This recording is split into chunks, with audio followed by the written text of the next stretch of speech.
If you're not using track offsets in your productions, keep watching. This is a quick Ableton tip.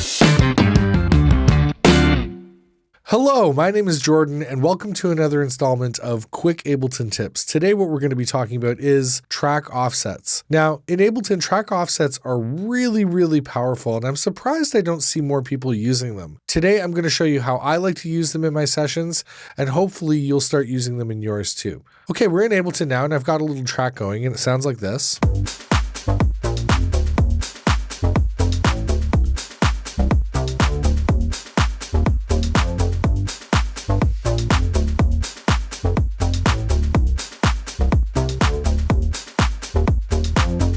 So I've got a little house track going, nothing too crazy. So a couple of the ways that I like to use track offsets are specifically with drums as well as synths. So first, what we're going to want to do is we're going to want to expose our track offsets. They're not natively exposed in Ableton when you first load it up. What you're going to want to do is go over here to View, and you're going to scroll all the way down to Arrangement Track Controls, and then you're going to click this Track Options, and that's going to expose on the right over here your track offsets. Now, there are two units that we can use with track offsets. We can use both milliseconds and samples, and I use different ones for different things, which I'm about to show you now. So up here, I've got a kick drum, and that kick drum sounds like this.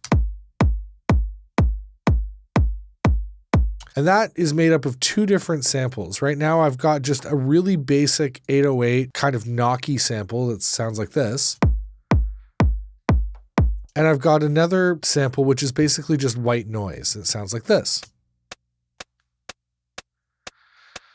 Now, you may be asking yourself, why am I using a sample of white noise along with the kick? Well, there's a psychoacoustic phenomenon that can happen sort of similar to when you take a drumstick and you whip it through the air. And that sound of something traveling through air makes us associate whatever it is that's traveling with being a high velocity or traveling at a high velocity. So this is a technique that I sometimes use to trick the listener into thinking that the kick is actually hitting harder than it is. And the way I'm doing that is like this. I've got my white noise sample loaded up into a simpler, and the parameters of the simpler aren't exactly that important. I've got the sustain all the way down.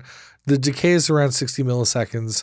What's really actually important about these parameters, or the ADSR of the envelope, is the attack. And the fact that we have a few milliseconds of attack creates a really quick ramp up on this white noise. So that's kind of the feeling of it traveling. Now, the problem though, is that if I were to have these MIDI notes right on top of each other and I wasn't using my track offset over here, they would essentially happen at the same time. So the knock of the kick would essentially start right at the beginning of the ramp of that white noise. And that's not what I want. I want the white noise ramp to ramp up into the knock of the kick. And so if I were to try to orchestrate that without these track offsets, I would be taking my MIDI and I'd be trying to move it backwards in time to have it fire off earlier than my main sort of knock 808 kick. Now, you can do it that way. You can, forego the track offsets and, physically move your MIDI around. But I don't like doing that, because then when it comes to fleshing out your arrangement and you're taking large sections of it and duplicating it, you're not duplicating the MIDI that's been nudged forward at the right point. And so you're going to get things firing in the wrong spot. And you basically have to account for that anytime you're moving something around your arrangement. And I hate that personally. I would rather have all of the MIDI in the same place, but just have it fire off either earlier or later, depending on what it is that I want, according to this track delay. So what I've got here is I've got the track delay set to minus 214 samples.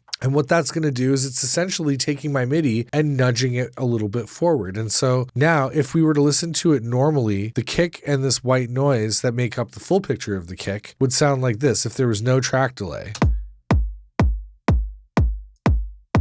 So you can hear that ramp is actually occurring at the very same time as the kick. Now, if I put that track delay back in, say we go minus 214, and we listen again,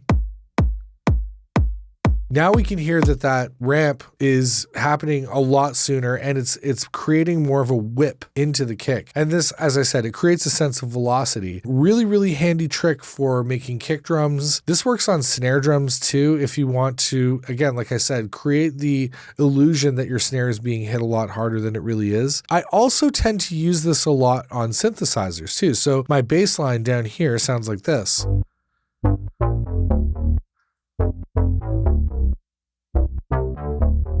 So in a similar way, if I pull up this plugin, I'm using the Tal Uno.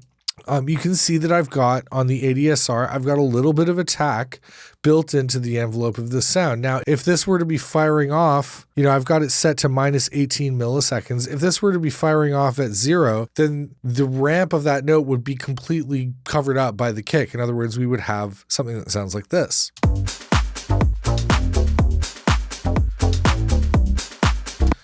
So anytime that kick hits, I know I've got a sidechain compressor going, but anytime that kick hits, it would be completely covering up the ramp of that note. And so if we go minus 18 milliseconds, we'll start to hear the ramp moving up into those kick drums. Let's check it out again.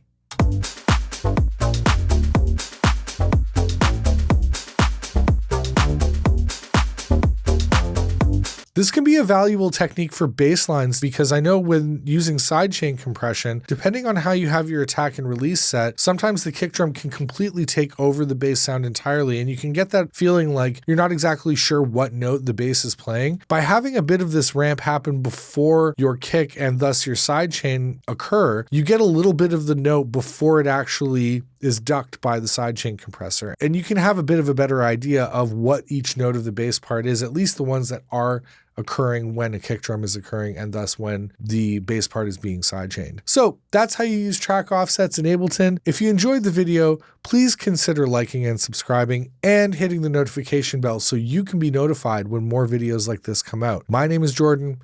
Thanks for sticking around. We'll see you soon.